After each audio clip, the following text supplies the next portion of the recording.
Title: 401 LOL. Subtitle: From Bailouts to Biometric Chains, The Joke's on Us. Introduction: 401 LOL, How We Got Here, Why You're Laughing, and Why They're Not. George Carlin told you. It's a big club, and you ain't in it. He wasn't joking. Not really. The punchline has been running for decades, and by the time you checked your 401k balance in 2023, the joke wasn't funny anymore. This book is about how your retirement and your future got turned into a punchline, one bailout and one national emergency at a time.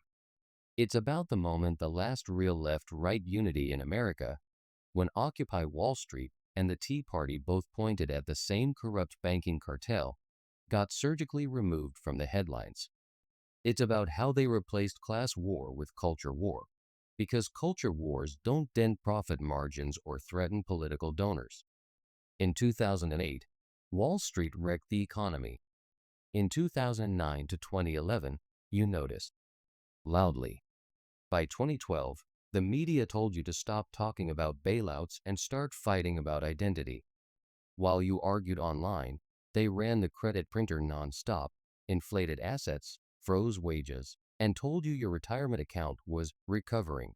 By 2020, they'd added lockdowns, small business closures, and compliance culture to the mix. By 2023, inflation, rate hikes, and market swings had eaten your gains, and a shiny new future was waiting: programmable money, biometric ID, and a financial leash you can't see until you try to step off the curb. The joke's on us, but the delivery is serious. This is the same old owners, running the same old game with upgraded chains. You'll see how the punchline lands, from the 2008 bailouts to the 2012 media pivot, from the quiet theft of your purchasing power to the looming rollout of central bank digital currencies. This isn't just an exposé. It's a timeline, a playbook, and a reminder that when the people at the top are laughing, you're probably the joke. So, welcome to 401 LOL. Let's follow the money, read the fine print, and see exactly how the setup, misdirection, and punchline turned your future into their bottom line. Chapter 1, 2012, the year they changed the story and the game. In 2011, America saw something it hadn't in decades. People from opposite ends of the political spectrum agreeing on the same enemy. On one side, Occupy Wall Street tents, signs, and a rallying cry against corrupt banks, crony capitalism, and a government that bailed out Wall Street while homeowners drowned. On the other, the Tea Party, flags, pocket constitutions, and an equally loud cry against the Federal Reserve, runaway debt, and the same government banking alliance. The symbols were different. The chants were different. But the target was the same: the state finance cartel. For a brief, dangerous moment, the owners of the club had a problem. Carlin's big club was in the headlines, and not in a flattering way. People were naming names. People were showing up. People were connecting the dots. Then came the pivot. By 2012, the corruption coverage was gone. Occupy Wall Street dropped out of the news cycle like it had never happened. Bankers? Bailouts? Barely a whisper. In their place, a new front-page obsession: whiteness, systemic racism, intersectionality, discrimination, identity. The media's tone shifted from "the banks stole your future" to "your neighbor's politics are the problem." Mises would call it a change in the value scale, the deliberate reframing of ends. The economic war became a cultural one. The shared enemy became each other. And the only people who benefited from the new battle lines were the ones who wrote them. Look at the data, not the headlines. The graphs tell the real story. Coverage of economic corruption plummets after 2012. Coverage of identity battles spikes like someone flipped a switch. That's not organic. That's choreography. From there, the theft went digital. While the country argued about statues, bathrooms, and hashtags, the money printers ran hot. Quantitative easing funneled trillions to asset holders. Stocks climbed. Wages didn't. Retirements looked healthy only on paper, inflated by the same cheap credit that would later crush them when rates rose. By the time the pandemic hit in 2020, the pivot was complete. The last real cross-tribe economic unity was a memory. Compliance culture was a habit, and the road to biometric, programmable control was already paved. Carlin was right. Same owners, folks. Same game. The rules didn't change, just the story. And once you understand how that story was swapped, you start seeing the same trick everywhere. How the play went down. You don't have to take my word for it. The receipts are public. The sequence is obvious. 2008. The crash. Wall Street wrecks the economy. Mortgage-backed securities collapse. The same banks that lit the fuse get a taxpayer-funded fire hose. You eat the loss. They get the bonus checks. 2009 to 2011. The unity moment. Occupy Wall Street camps out in New York, Oakland, Chicago. Tea Party rallies in small towns, state capitals, and D.C. Different signs. Same villain. The state finance cartel. It's the closest thing to left-right agreement in a generation. 2012, the pivot. Corruption coverage vanishes from headlines. Economic protest stories fade to zero. Media focus pivots hard. Whiteness, systemic racism, intersectionality, discrimination. The coalition fractures. The bank heist continues. 2008 to 2019. The silent transfer. Quantitative easing pumps trillions to the elite. Assets soar. Wages stagnate. Your 401k grows on paper, but the growth is fake, inflated by cheap credit. 2020. The compliance drill. Pandemic lockdowns crush small business, concentrate power in corporate giants, and normalize top-down control over every detail of your life. Working from home turns into living at work. Stimulus checks are a distraction from the largest upward transfer of wealth in history. 2022 to 2023, the paper gains vanish. Inflation spikes. The Fed raises rates. Stock and bond markets tank. Retirement accounts lose years of growth in months. 2023 to 2024, the next upgrade. BRICS expansion challenges dollar dominance. Central bank digital currencies roll out, paired with biometric ID. Money becomes programmable. Surveillance becomes financial. The leash is invisible until you try to move. Carlin. Closing the loop. It's a big club, and you ain't in it. Same owners, folks. Same game. They just upgraded the chains. Visual note for book layout.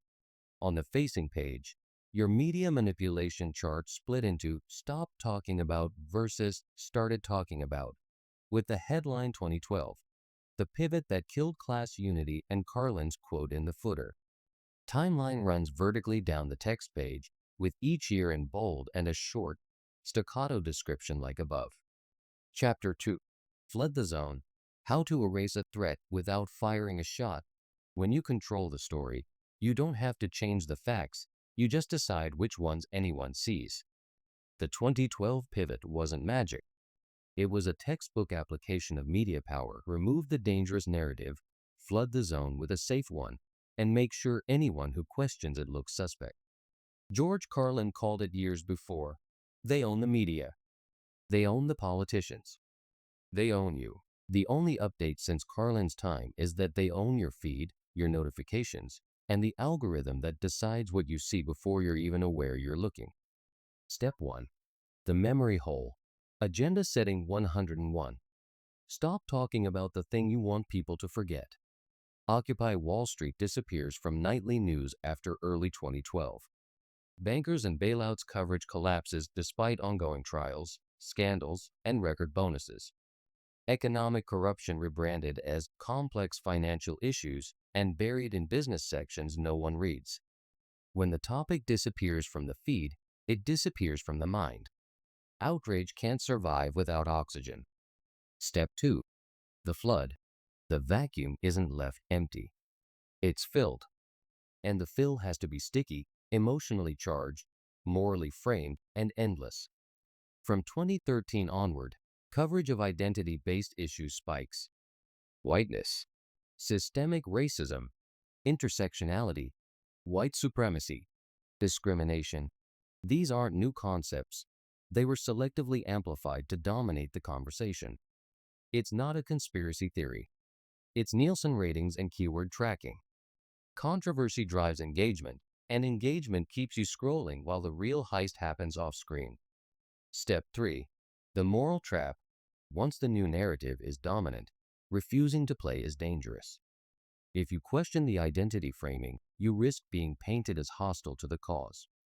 If you ignore it, you're accused of being indifferent to injustice. Either way, you're back on the defensive, and you're not talking about banks, bailouts, or QE anymore. The new fight becomes you versus your neighbor, not you versus the cartel. Step 4. Keep the lights off. Even when massive financial events happen, more QE, corporate buybacks, trillion-dollar spending bills, they're framed as technical, boring, or inevitable. The words change from bailout to stabilization program, from debt monetization to quantitative easing. The same theft, but in a language designed to pass through your mental spam filter. Why this works every time. This wasn't the first pivot, and it won't be the last. The pattern repeats. Identify the narrative that threatens top-tier power. Black it out. Flood the public square with something divisive but non-threatening to elites. Moralize it so opting out isn't socially safe. Keep the theft going in the dark. Once you see it, you start spotting it everywhere, from post-Patriot Act security theater to climate policy debates to the way public health became a justification for unprecedented wealth transfers in 2020. In the next section, we'll peel back the curtain even further into the tools that make the pivot possible. Agenda setting, framing, narrative weighting, manufactured consensus, and the algorithms that now run all of it at machine speed. Because in 2012, the story changed in a news studio. In 2024, it changes in code. The Media Control Toolkit, how to change the story without changing the facts. When you strip away the branding and studio lights, the media's toolkit is simple. Every pivot, every reframing, every disappearance from the headlines comes from a small set of moves, repeated until they feel like the weather. 1. Agenda setting. Control what's on the menu. You can't talk about what you don't see. By elevating some topics and ignoring others, media outlets set the boundaries of public conversation. 2012 example. Up, whiteness, systemic racism, discrimination. Down, bank corruption, bailouts, QE. If it's not on the front page, it's not in the public mind. 2. Framing. Change the lens. Change the story. The facts stay the same, but the angle changes the meaning. Example. Government bailout. Economic stabilization package. Protesters, rioters, or patriots, depending on the network. The same footage, two different universes. 3. Narrative weighting. Flood some zones, starve others. Volume matters. Run hundreds of identity-framed stories in a week and a single corruption story drowns. Example. Post-2012, identity pieces saturate feeds, while ongoing banker prosecutions vanish to page D14 or a 3-sentence AP blurb. 4. Manufactured consensus. Make minority views look like majority opinion. By repeating a narrative across multiple outlets and platforms, it feels like everyone knows or everyone agrees, even if dissent is widespread. Example. In 2013 to 2015, coverage and commentary framed identity conflicts as the central issue in America, creating the illusion that the public had moved on from economic corruption. 5. The moral frame. Make opting out dangerous. The most effective pivots turn new narratives into moral imperatives. Example. If you question the identity framing, you weren't just wrong, you were morally defective. That framing kept economic dissenters on the sidelines. 6. The algorithmic amplifier. Now it's automated. In 2012, The pivot still required human editors. In 2024, it runs on code. Algorithms track engagement, reward outrage, and bury unprofitable narratives, all at machine speed. Example: stories about corruption underperform by design when the feed boosts divisive identity content to the top of your scroll. Why this toolkit works? It's not censorship in the old sense. It's steering. They don't have to remove the truth. They just have to bury it under a landslide of other truths, half-truths, and endless distractions. You'll be too busy arguing about the new menu to remember the last one. Next, we'll run a side-by-side case study comparing the 2012 pivot to a more recent pivot, the 2020 pandemic response, so you can see the same tools, same sequence, same owners. The topics change, but the playbook doesn't. Same tools, different crisis, the 2012 and 2020 pivots side by side. Once you've seen the 2012 pivot, from class war to culture war, you can't unsee it. And when 2020 hit, the same toolkit came out of the same drawer. The only thing that changed was the headline. 2012, the media kills class unity. Threat. Occupy Wall Street plus Tea Party, different banners, same target. The state finance cartel. Playbook. Agenda setting. Remove bank/bailout coverage from front page. Framing. Economic corruption becomes complicated policy buried in the business section. Flood. Replace with emotionally charged identity narratives. Moral frame. Opting out equal morally suspect. Outcome. Cross-tribe economic unity fractures. QE theft continues unseen. 2020. The pandemic as a compliance drill. Threat. Lockdowns, mass layoffs, and record wealth transfers might expose systemic fragility and elite profiteering. Playbook. Agenda setting. Limit coverage of small business closures and corporate consolidation. Framing. Economic collapse rebranded as public health necessity. Flood. Continuous fear-based pandemic updates. Daily case/death tickers dominate screens. Moral frame. Questioning restrictions equal anti-science or grandma killer. Outcome. Compliance culture normalized. Biggest upward wealth transfer in history executed without mass protest. Same structure. Same owners. The threat changes. In 2012, it was bipartisan unity. In 2020, potential resistance to mass wealth transfer. The pivot sequence stays the same. Remove the dangerous topic. Replace with something you can fight about endlessly. Attach a moral charge so opting out is costly. Keep the real heist running in the background. Carlin's line still fits both. It's a big club, and you ain't in it. Chapter 3. The Long Game, From Pharaohs to Feeds. If you think the pivot is a modern invention, you're underestimating the club. They've been perfecting this play for thousands of years, long before cable news, Twitter algorithms, or CBDC pilot programs. The faces change, the delivery systems evolve, but the core move hasn't budged. When public attention gets too close to the real source of power, steer it somewhere safe. The 2012 pivot killed the last real bipartisan revolt in America, Occupy and the Tea Party both targeting the same corrupt banking cartel. The 2020 pivot turned the biggest upward transfer of wealth in history into a moral compliance drill. And here in 2025, the latest pivot is already in play. Central bank digital currencies and biometric IDs are being rolled out under the language of innovation and security, while the public burns its energy in never-ending culture wars. Ancient versions of the same trick. Egypt. Pharaohs cloak resource control in divine authority. Grain shortages? Don't question the priesthood storehouses, perform the rituals, pay the tribute, wait for the gods. Rome, bread and circuses, was more than entertainment. It was a distraction layer over tax hikes, currency debasement, and endless war debt. Medieval Europe. When famine or plague threatened the order, the church reframed the crisis as a moral failing or heresy, conveniently reinforcing its own authority. Same structure then as now. Agenda setting, hide elite responsibility.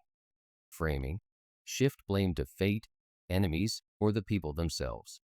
Flood, distract with spectacle, ritual, or safe outrage. Moral frame, compliance equal virtue, dissent equal sin.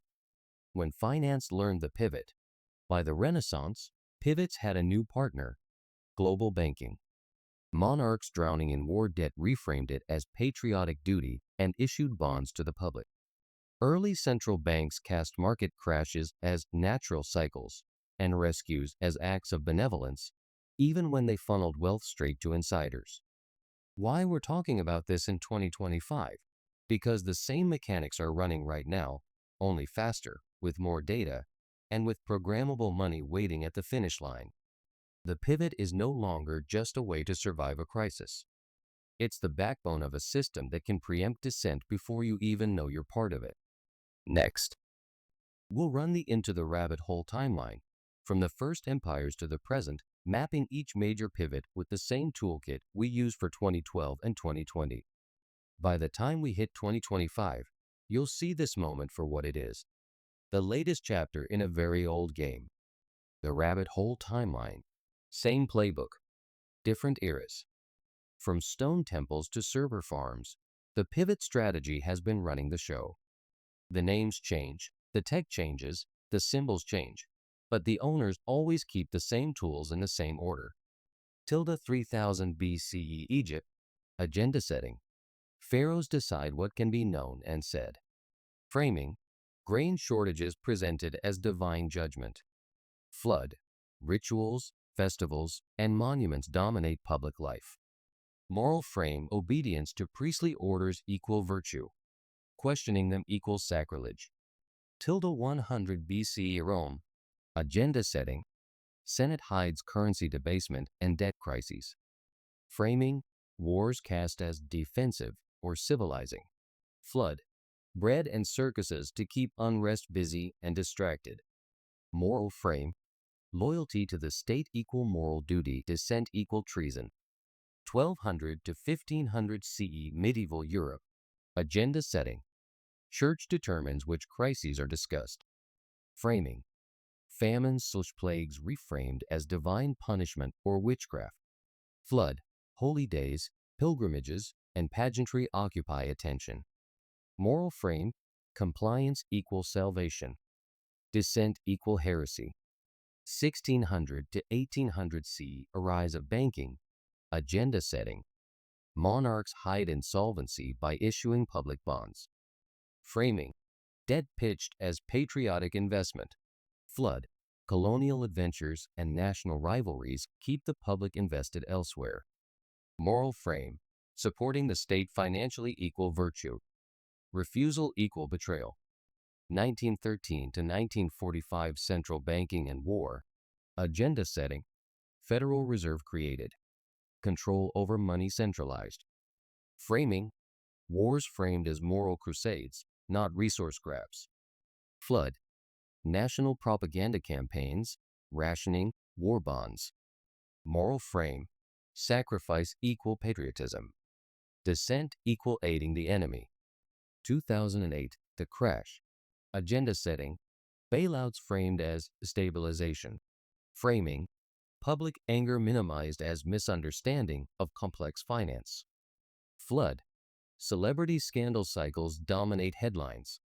Moral frame, saving the banks equals saving the economy.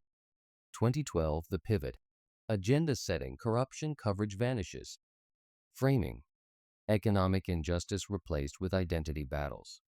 Flood, 24/7 coverage of divisive cultural issues. Moral frame, participation in the new narrative equal virtue. Economic dissent equal moral suspect. 2020, the compliance drill. Agenda setting, economic collapse reframed as public health necessity. Framing, lockdowns and restrictions presented as unquestionable science. Flood, daily case/death tickers, fear-based updates. Moral frame, compliance equal caring. Dissent equal killing grandma. 2025, the permanent infrastructure. Agenda setting, central bank digital currencies and biometric IDs framed as convenience and security. Framing, programmable money sold as financial innovation. Flood, media locks public attention on AI ethics debates, celebrity politics, and culture wars. Moral frame, using the new system equal responsible citizen, resisting equal suspicious activity. Bottom line, from the Nile to your news feed, the playbook hasn't changed. The 2025 pivot isn't a break from history, it's the latest chapter. The owners didn't just learn how to survive crises, they learned how to manufacture them, pivot the narrative, and lock in new layers of control each time. Chapter 4, Upgraded Chains, the 5 Pillars in 2025. History shows the playbook. 2025 shows the finished product. The pivot is no longer a defensive move for elites, it's the operating system. Every time a crisis hits, a new feature gets added to the cage. And now, the cage runs on 5 interconnected pillars that reinforce each other in real time. 1. Monetary control, the programmable wallet, old version, central banks controlling interest rates, printing money, and feeding cheap credit to insiders. 2025 version, central bank digital currencies with biometric authentication. Every transaction can be approved, denied, reversed, or taxed instantly. Why it matters. Money can expire. Spending can be restricted to approved merchants. Bad behavior can trigger account freezes. Your 401k isn't just at market risk anymore, it's at policy risk. 2. Legal control, the expanding rulebook, old version. Laws and courts interpreting language to favor state and corporate interests. 2025 version, algorithmic compliance monitoring and dynamic law, regulations that update without debate, delivered as software patches to your digital ID. Why it matters. No trial, no jury, violations are flagged by code and enforced automatically. Legal definitions can change without public notice. When money, licensing, and ID are digital, the law doesn't need a court to punish you. 3. Narrative control, the infinite scroll, old version. Newsrooms deciding which stories to run and which to bury. 2025 version, AI curated feeds that learn your triggers and feed you outrage while hiding what matters. Why it matters. The pivot now happens in your personal feed, invisibly. You and your neighbor can live in completely different realities, each one missing the big picture by design. 4. Spiritual control, the moral API, old version. Institutions framing compliance as virtue through religion or ideology. 2025 version, corporate morality campaigns and social credit systems that gamify obedience. Why it matters. Your moral standing is now a score in a database. A low score can mean higher insurance rates, fewer job offers, or blocked transactions. They no longer need to excommunicate you. They just shadow ban you from daily life. 5. Technological control, the grid, old version. Physical infrastructure controlled by state or corporate monopolies. 2025 version, always on biometric surveillance, smart devices, and predictive policing algorithms tied directly to your digital ID and payment system. Why it matters. Opting out means cutting yourself off from essential services. The grid watches for non-compliance before it becomes action. The pillars as a closed loop. In 2025, the 5 pillars don't operate in isolation. They run as a feedback circuit. Monetary restrictions enforce legal compliance. Legal definitions shape what the narrative can say. Narrative frames what the moral score rewards. Technology enforces all of it without needing a human decision. It's not just a cage anymore. It's a self-healing, self-updating system. Every pivot feeds the loop, and the loop feeds the next pivot. Next, we'll map your retirement into this system, showing how a 401k isn't just a savings plan, but a hostage account in a financial architecture that can now change the rules while you're still playing. Your 401k is not a retirement plan. It's a hostage account. If you still think your 401k is a nest egg waiting to hatch, you haven't been paying attention. In 2025, it's not a savings plan, it's collateral you're holding for the state finance cartel. They've had you on the hook for years. You put money in every paycheck. They skim management fees whether it grows or not. They gamble it in markets they control. And when it does grow, they change the rules. The old risks. Before the full cage was built, your 401k faced two big risks. Market swings. A crash could wipe out years of growth. Inflation. Rising prices could quietly shrink your buying power. That was bad enough. But it was still your account. On paper. The New Risks 2025 edition. Now your 401k sits inside the five-pillar loop. Monetary control. Retirement distributions could be issued as CBDCs with built-in restrictions. Your money could expire, be earmarked for certain purchases only, or carry automatic taxes. Legal control. Law changes could retroactively alter withdrawal ages, penalty structures, or even eligibility for access. Emergency powers can now be invoked digitally, no congressional vote needed. Narrative control. The framing could shift overnight. Early withdrawals painted as unpatriotic or hoarding. A media pivot can turn public opinion against anyone who resists shared sacrifice. Spiritual control. Compliance with new programs' carbon quotas, health mandates, security measures could be tied to your ability to access your retirement funds. Technological control. Access is mediated through your biometric ID and digital wallet. System errors and algorithmic flags can lock you out until you prove compliance. The trap. They've sold you the idea that your retirement is secure because it's invested in diversified assets. But the real security, your access to it, is now conditional. If you don't fit the profile they want, the money's not yours. It's theirs, with your name on the envelope. Why it's called 401 LOL? Because the joke is built into the system. You work for decades. You fund the market machine that makes them rich. You retire into a digital cage where your own savings can be rationed back to you. And you laugh, because if you didn't, you'd have to admit you're the punchline. Next, we'll break down exactly how they drain value from your 401k long before you touch it, fees, inflation, asset bubbles, and why every recovery since 2008 has been a paper illusion. How they hollowed out your 401k before you ever touched it. By the time you retire, the theft isn't just starting, it's been going on for decades.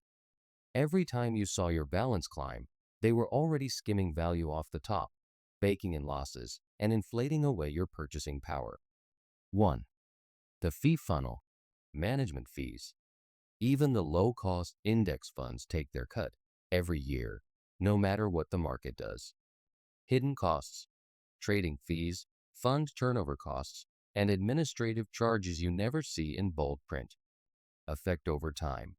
A 1% annual fee may not sound like much until you realize it can eat up 1/3 of your lifetime gains. 2. The inflation tax. Official CPI numbers are engineered to look low. Your portfolio grows at 6 to 8%, inflation at 3%. In reality, your real return might be 2 to 4% if you're lucky. The stuff you actually need in retirement, food, housing, healthcare, often rises much faster than CPI admits. 3. The asset bubble trap. The 2008 recovery was built on cheap credit and quantitative easing. Those same policies inflated stocks and real estate, boosting your paper balance while making everything you'd eventually buy with it more expensive. When the Fed tightens like in 2022 to 2023, inflated values crash faster than they rose. 4. The double dip bailout. In a crash, your retirement loses value on paper. But the insiders? They get bailed out with your tax dollars and they buy your assets cheap. By the time prices recover, they've already taken their gains. 5. The withdrawal squeeze. Even if your account survives decades of skimming and inflation, Taxes can go up before you retire. Withdrawal rules can change, penalty-free ages raised, exemptions narrowed. Emergency measures can freeze or ration withdrawals. The illusion of recovery. Every rally since 2008 has been sold as a return to strength. But when you adjust for fees, inflation, and the rising cost of actual life, your retirement account isn't a vault, it's a slow-draining reservoir. By 2025, that reservoir is connected to a programmable valve, and you don't have the wrench. Next, we'll close this chapter by showing how your 401k fits into the bigger loop. The same pivot-driven system that's been cycling crises into tighter control for thousands of years, and how 2025 CBDC plus biometric rollout is just the latest upgrade to make sure the valve stays in their hands. The loop closes. Your 401k isn't an isolated scam. It's a cog in the oldest machine in the world, the pivot loop. The loop works like this. Engineer a crisis or wait for one.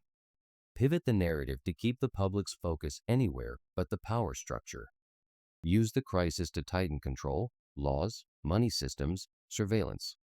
Harvest the gains, fees, asset grabs, inflation skims. Reset the stage for the next round.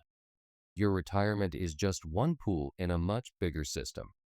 In 2012, the pivot killed cross-party economic unity, letting the 2008 bailout theft mature without resistance. In 2020, the pivot turned pandemic profiteering into a moral compliance drill. And now in 2025, the pivot is locking in the permanent infrastructure, programmable currency, biometric ID, algorithmic enforcement. Once those are in place, they don't have to wait for the next crisis to tighten control. The control layer becomes always on. The permanent valve. Before 2025, they could only drain your account in bursts, market crashes, inflation waves, fee skims. Now, with CBDCs tied to biometric ID and compliance scores, the valve on your life savings is programmable. They don't have to ask. They don't have to announce it. They don't even have to call it what it is. The punchline: Carlin was right. Same owners, folks. Same game. The only thing that's changed is the upgrade from analog theft to digital leash. And the joke's still on us, unless we stop playing the straight man. Next chapter. We stop looking backward. The rest of this book is about now and next, how to spot the pivot in real time, how to read the early warning signs in both narrative and policy, and how to build escape hatches that keep your resources and your decisions in your hands. Chapter 5. Spotting the next pivot before the valve turns. The pivot isn't subtle once you know what to look for. The trick is spotting it early, while there's still time to adapt, reposition, or exit the trap before it's normalized. This chapter gives you a simple diagnostic. The pattern, the same sequence every time. The markers, the headlines, policy moves, and social cues that tell you a pivot has begun. The clock, how long you have before the new rules harden. The 4-phase pivot clock. The trigger, a real crisis, a manufactured one, or a rebranded slow burn problem suddenly becomes urgent. 2012. The fading Occupy/Tea Party moment reframed as identity awakening. 2020. A spreading virus reframed as an all-consuming existential threat. The silence, the dangerous topic drops out of coverage. Watch for sudden media disinterest in corruption, finance, or elite missteps. Financial and legal changes happen here quietly. The flood, a new, emotionally charged narrative dominates headlines. It's divisive enough to fracture unity, but safe for elites. Every platform and outlet syncs on the same talking points. The seal, laws, policies, or systems are locked in under the cover of the new narrative. By the time the public looks back, it's already normalized. Early warning signs, keyword spikes, new terms appearing everywhere at once: search trends, headlines, hashtags. Coverage drop-off, rapid disappearance of stories that could unite the public economically. Policy noise, complex, technical-sounding bills or programs pushed through while attention is elsewhere. Moral framing, a growing insistence that good people must participate in the new narrative. Practical tools. Headline tracking. Follow coverage trends over weeks, not days. Sudden spikes or drops in topic frequency are your canary in the coal mine. Policy watching. Track what's being passed while the public's fighting over the top trending outrage. Cross-checking narratives. Compare left, right, and independent sources. If they're suddenly aligned on a new framing, ask why. The 72-hour rule. From the moment the flood begins, you have about 3 days before the seal phase starts moving. That's when you secure resources, liquid cash, hard assets, essentials. Reassess any digital dependencies tied to the crisis. Decide whether you'll play along temporarily or find a parallel path. Why this matters in 2025. The pivot cycle is accelerating.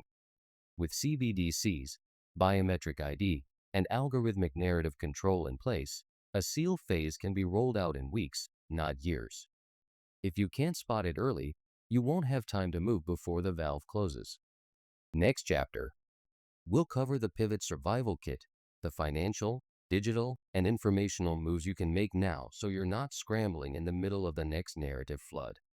Chapter 6, the Pivot Survival Kit, how to stay liquid, loud, and off the leash.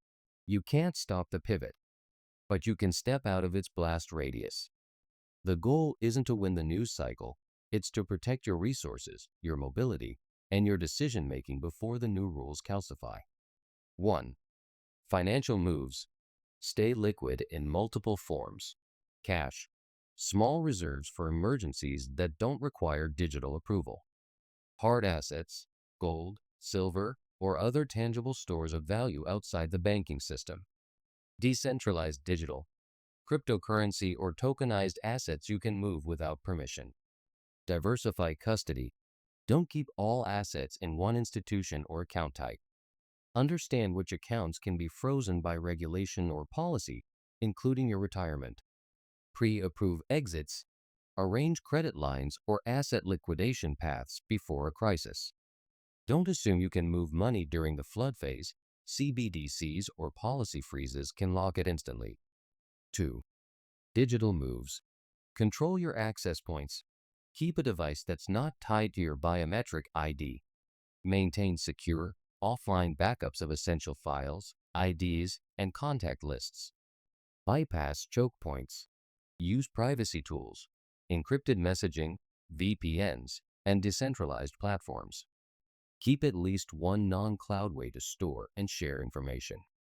Watch the algorithm. Actively monitor how your feed shifts.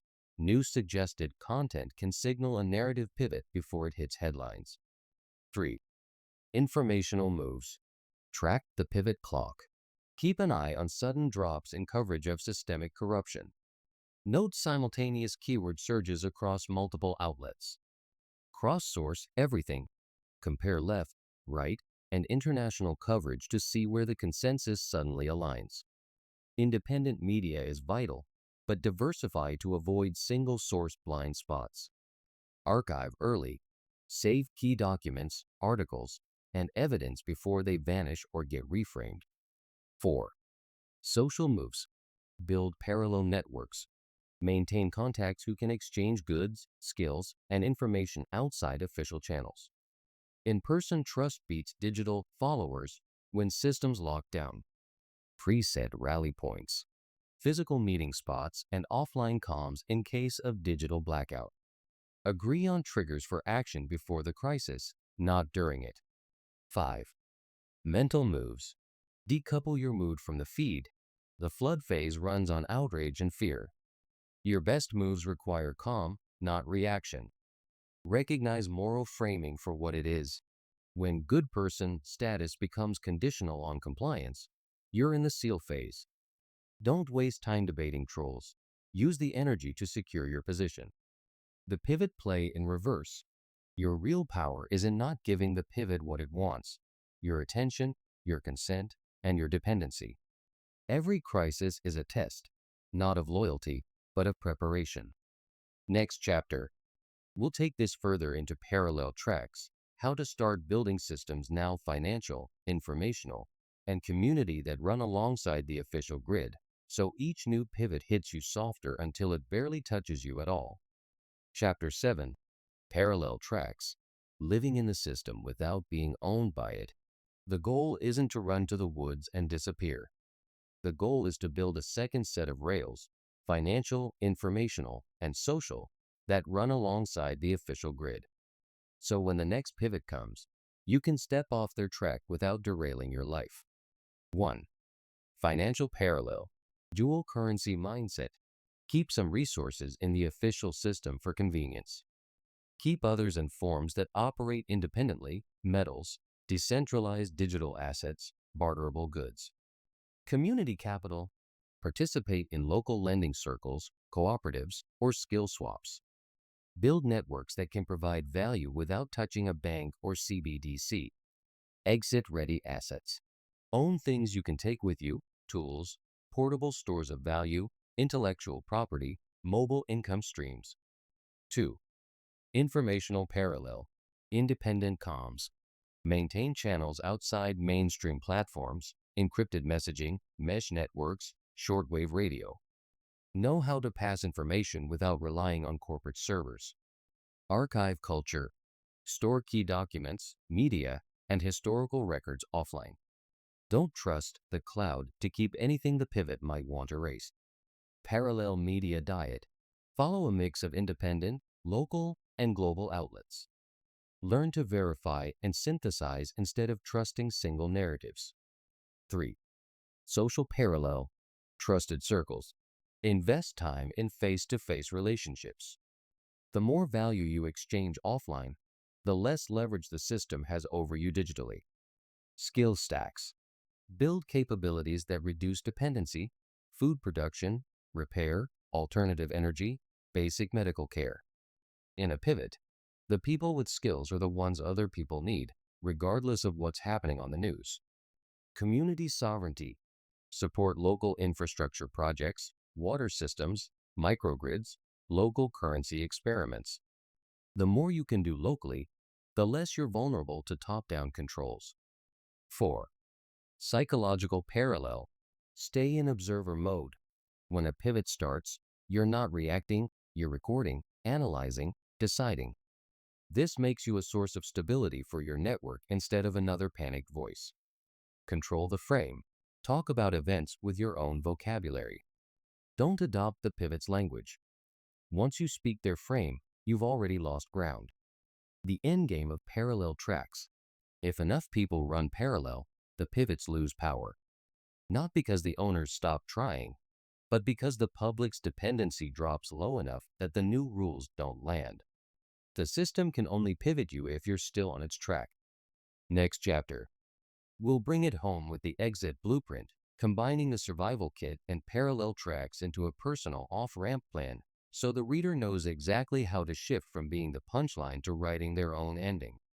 Chapter 8. The exit blueprint. From punchline to author, you don't beat the pivot by yelling at it. You beat it by making it irrelevant to your life. The exit blueprint is your personal off-ramp, the sequence that moves you from being managed by the loop to steering around it. Step 1. Map your dependencies. Write down everything in your life that requires a centralized bank account, a government-issued digital ID, a single corporate platform for communication, work, or storage. These are the points the pivot can hit you hardest. Step 2. Secure the essentials. Before you chase bigger goals, lock in the basics. Water. Know at least 2 independent sources. Food. Build a 30-day buffer and learn 1 sustainable supply skill: gardening, hunting, preservation. Energy. Backup heat, power, or fuel for critical devices. Shelter. Reinforce where you live or have an alternate. Step 3. Split your assets. Divide into 3 layers. In system. For day-to-day living, checking accounts, official payroll. Semi-independent.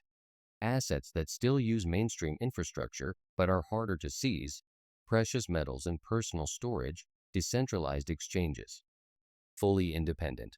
Tangible goods, barter items, skills, and portable income sources. Step 4. Build your parallel channels, comms. At least one secure digital method plus one offline method. Media, independent, diverse sources you check regularly. Trade, local partners for goods and services without the official middleman. Step 5. Train for the pivot clock. Practice running through your 72-hour plan when you see the flood phase starting. Pull quick access funds. Lock in essentials. Alert your network. Go dark on reactive engagement. No energy wasted on the narrative war. Step 6. Anchor your network. A lone wolf is just a hungry wolf. Your resilience multiplies when you share skills and resources within a trusted group. You coordinate exit signals and rally points. You have redundancy in who can lead, teach, and connect. Step 7. Decide your threshold. Not every pivot requires full disengagement.